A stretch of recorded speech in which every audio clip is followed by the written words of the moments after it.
Okay, let's meet our first presenter, shall we? StandbyU has developed a world-first innovative way to support families at risk of domestic violence to ensure they can always access the help they need and, importantly, when they need it. Make him feel embarrassed by your enthusiasm. His name is Chris Boyle. He's the founder and chief visionary officer of StandbyU to tell us your story. Slightly embarrassing, but I've got a pretty thick skin, so thank you, Jacinta. Thank you, everyone, for coming along and giving us the opportunity to share our story with you.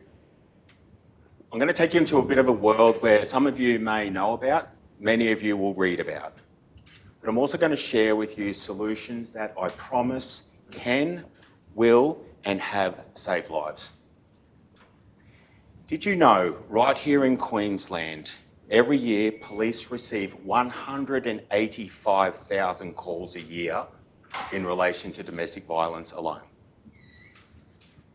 That translates into 500 calls a day, 1 every 2 minutes, made by 1 in 4 women who experience violence in their life. But the most shocking statistic is this: one woman is murdered every week on average in relation to domestic violence. This has got to stop. But the problem, you see, is the system that is designed to keep people safe is not coping.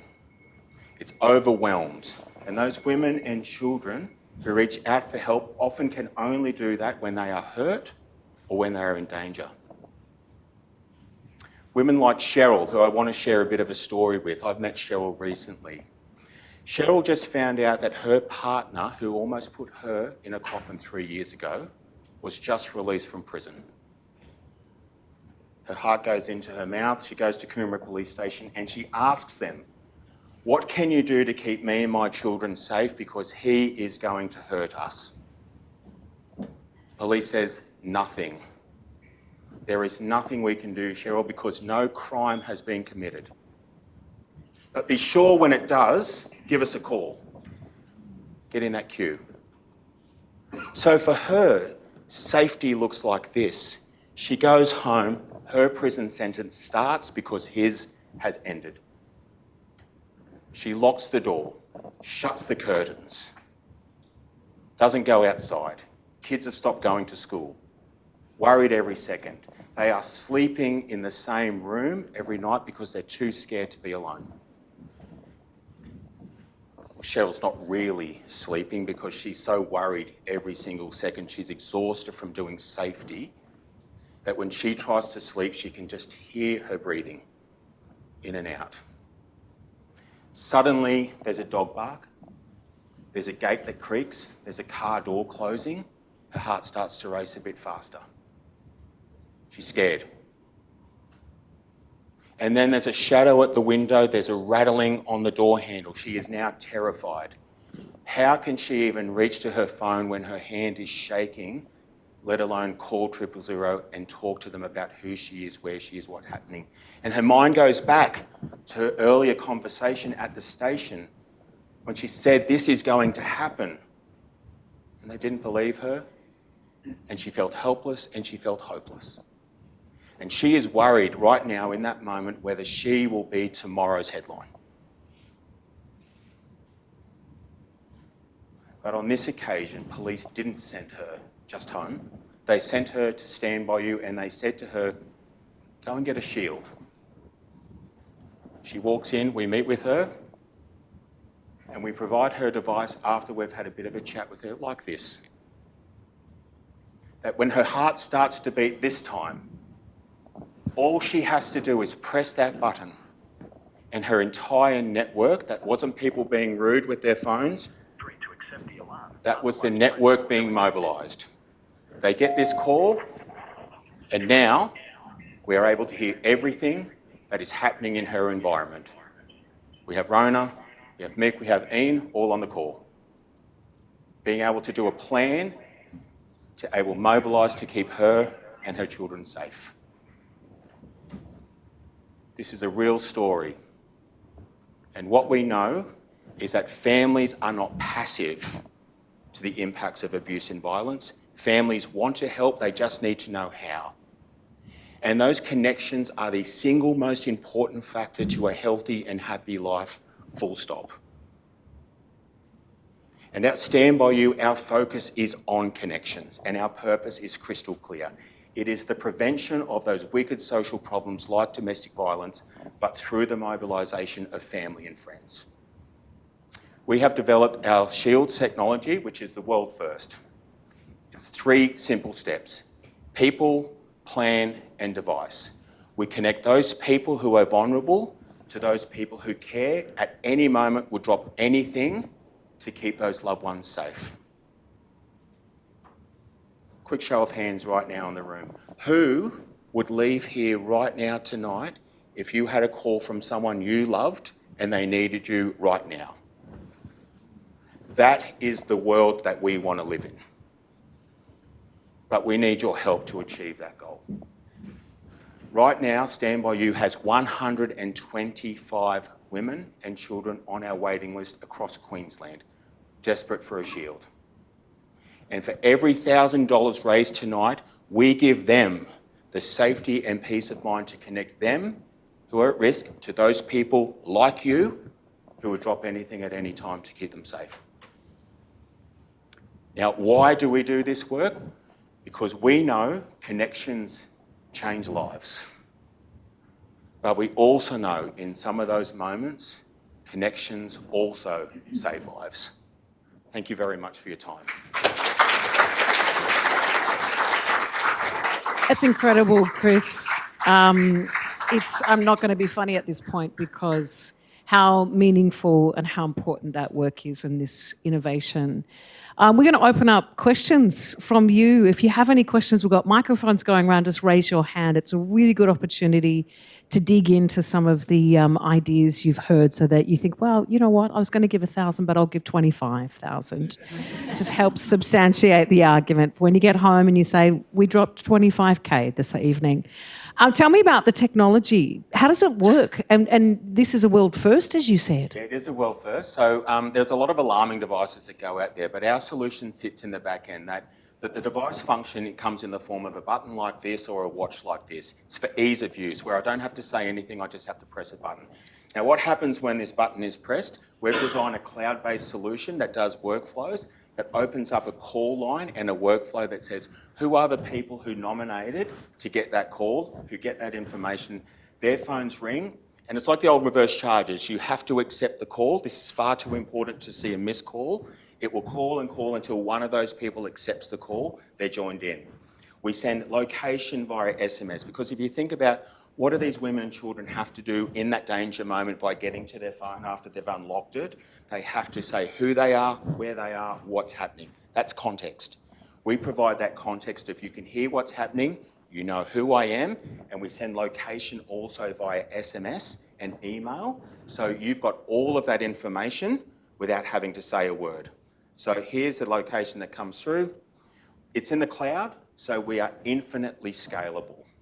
So we are all across Queensland. We've deployed 700 shields across Australia in 4.5 years. No woman or child has ever paid a cent for their safety. That is what StandbyU does. We provide those because safety shouldn't have a cost for that. And we're able to turn that around within 60 minutes. We want a better tomorrow than today. Incredible. Any questions from, it's worth a round of applause, isn't it? Incredible innovation. Incredible. Any questions? Because I could go all night. Over here, yes. Kristen's finding her way. Isabel's finding her. They're deciding who's going to find their way. Someone's running around. This is like a horse race, and she's winning. Here we go.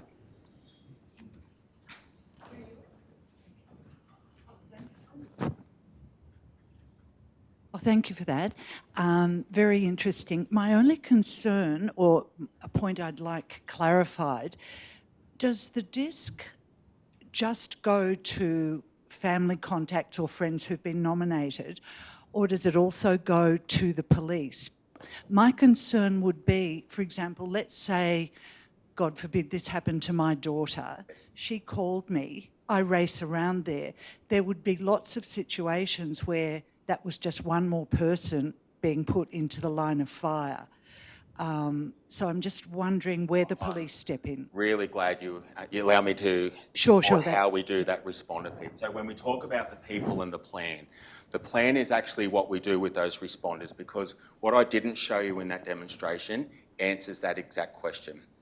When we talk to people, often our systems talk about low, medium, high risk, and remember, police can intervene when danger has arrived. Look at your next news bulletin or paper thing that says, if in danger, call the police. Right, that's when they're able to be activated. But people are experts in their life. They know danger's coming. They've seen the clouds roll in. So when I'm worried and when I'm scared, that's when we say press the button, because the plan allows all of those family and friends, and what we do is train them into what safety looks like. It's simple. It's get in or get out. It's interrupt when it's things that are just worrying. So when we talk with the women and kids, we might talk about a script or a phrase that says, if you are worried, because you're in that moment, what I want you to say without raising the kids' anxiety is, I need to go to the shops later. I need to get some petrol. My responders are listening in. Worried means I can interrupt, knock on the door, pull into the driveway, call the phone. If danger has arrived, and danger isn't yelling and screaming, it's sometimes really silent. I need a glass of water is what we recommend them saying. Now, those responders, because you're right, we don't want them going in and putting themselves in danger. We've got an obligation to them as well. All they have to do within our technology is press 5 on their keypad. One of them presses 5, we send another call from that conference room to 000, who are brought into their conference room, and they coordinate a response for the person they love. They say who they are, where they are, and they describe what's happening, and we need police assistance. It is no different to that woman or child having to try and make that desperate phone call themselves, which they can still try to do, but the responders have got that escalation response, brings 000 in, everyone's safe. Thank you. Incredible. Thank you. That was a wonderful question. Any other questions here? Yes, down the front. The hardware itself usually gets 2 years warranty within that there. We've had people who've got it on every day for 4 years. It's technology, right? It's things go, things come. What we always do, if anyone needs that replaced, we just replace it out like that. It's no waiting. So generally, you'll find these devices at a JB Hi-Fi, Australia Post, things like that. We've worked with the hardware provider to be able to change the back end that suits the firmware for us. So no noise comes through. That just vibrates, one-way audio. So we've changed that with them. So these last, they're durable, meant to be lasting 4 or 5 years. Battery or chargeable? Chargeable. So just goes into a cradle. The pins, anything like you do with your phone, just pins at the back, USB connection, just sits in that. Takes about 60 minutes to go from 0% to 100%. Lasts about 72 hours, these buttons. These watches are brand new. 4G watches are coming out about a day and a half. Does it have a hard drop alert? So we turn that off. We have the function purely for the pure activation of that we can do that there. So all those other features, we look to minimise that to extend the battery life. We can turn those things on, but within our sort of domestic violence market there, we want to be able to simply, those clouds are coming, press it, that's when your network's mobilising. Great questions. We probably have time just for this one very quickly. Yeah. If it's for world first technology, can you look at licensing it to the other countries that don't have it so you can fund heaps of women really quickly? That's our pro bono ask. I'm giving you a little heads up around that. Absolutely. The world is full of problems at the moment. This exists not only here in Queensland, across Australia. Did a Churchill Fellowship 11 years ago today, and the problem exists in terms of child abuse, neglect, domestic violence. Families are the key, folks. Systems don't have the answers, families do. And that's what we can all feel passionate about. Thank you. Chris, we could actually do this for a couple of hours because I want to know more things about this and where you have come with this story. But we have some incredible organisations to meet tonight. We thank you for your work and we thank you for joining us tonight. Wonderful. And hopefully we can make you proud.